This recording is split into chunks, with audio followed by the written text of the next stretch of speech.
La République démocratique du Congo a mis en place des réformes dans le secteur touristique. Le gouvernement, dans le but de faciliter l'interconnexion entre les provinces et le développement des populations, a décidé de réduire la redevance touristique de 10 à 5%. L'initiative devrait atténuer les effets néfastes de la pandémie du Covid-19 sur ce secteur d'activité. Une économie d'un montant de 6,6 milliards de dollars pourrait provenir de la fermeture des centrales électriques au charbon en Afrique du Sud, indique le Meridian Economics. Toutefois, selon le média local, l'Afrique du Sud devrait tout d'abord procéder à la construction de projets renouvelables d'une capacité de 6 000 MW par an.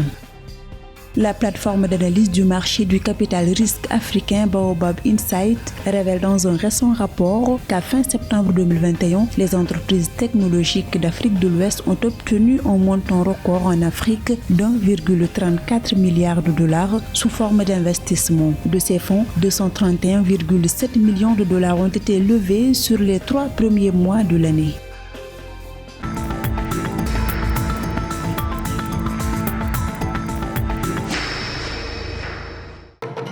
Lors de son discours à l'occasion de la Journée mondiale du tourisme, qui a été célébrée le 27 septembre 2021 à Abidjan, sous le thème « La croissance inclusive », le ministre du Tourisme de la République démocratique du Congo, RDC, Modero Simba, s'est appesanti sur les réformes mises en place relatives à la redevance touristique.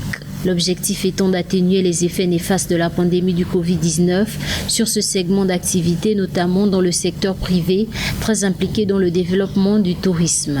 Aujourd'hui en RDC, comme vous l'avez suivi, par rapport au thème, l'inclusivité, nous collaborons plus avec les secteurs privés et nous apportons quelques réformes concernant la redevance touristique qui est gérée par le fonds de promotion touristique de notre pays.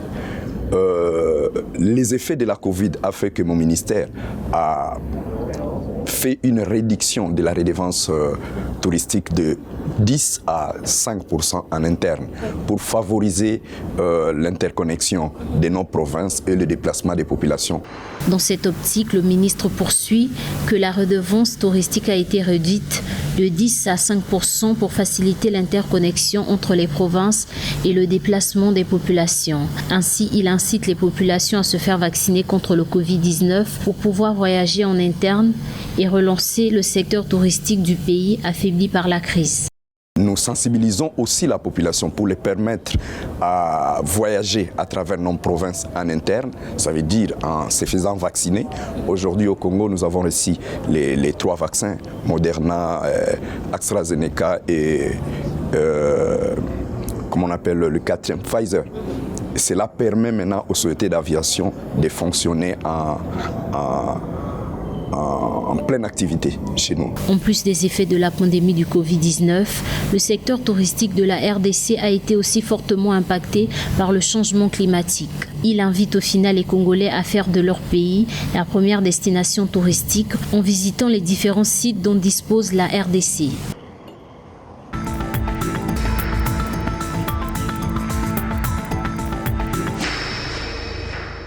En Afrique du Sud, la fourniture de l'électricité repose à plus de 80% sur le charbon. Toutefois, le pays envisage d'enclencher sa transition vers les énergies vertes et devrait produire 42% de son énergie à partir des sources renouvelables d'ici 2030. Selon le média local Meridian Economics, l'Afrique du Sud pourrait alors économiser 6,6 milliards de dollars en accélérant la fermeture des centrales électriques au charbon en échange de prêts bon marché afin de financer sa transition énergétique. Le pays doit alors construire jusqu'à 6 000 MW de projets renouvelables par an pour atteindre ses objectifs de réduction d'émissions de gaz à effet de serre. Un objectif qui nécessite un investissement d'environ 29,8 milliards de dollars au cours de la prochaine décennie.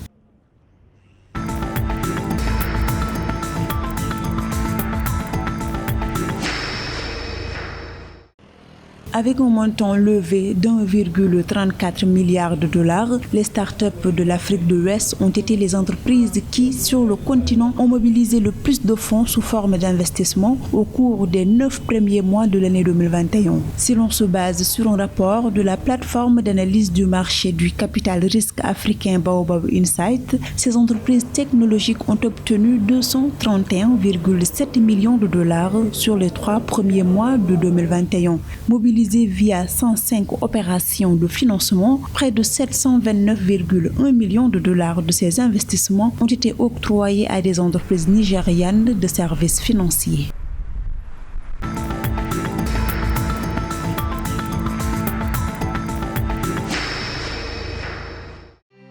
Dangote Cement Cameroun a augmenté son capital social de 25 milliards de francs CFA par l'émission de 2,5 millions d'actions nouvelles de 10 000 francs CFA de valeur nominale chacune. Il s'agit d'opérations successives menées par la filiale du groupe nigérian au Cameroun. Elles lui ont permis de régler une dette devenue liquide, certaine et exigible selon les responsables. Après avoir transformé ses obligations en actions, le capital du groupe est ainsi passé de 40 millions de francs CFA à 25,04 milliards de francs CFA. Le capital social du Dangote Cement Cameroun est désormais estimé à 5,12 milliards de francs CFA après une réduction de 19,91 milliards de francs CFA pour effacer le cumul des pertes comptables nettes que l'entreprise enregistrait depuis son arrivée dans le pays.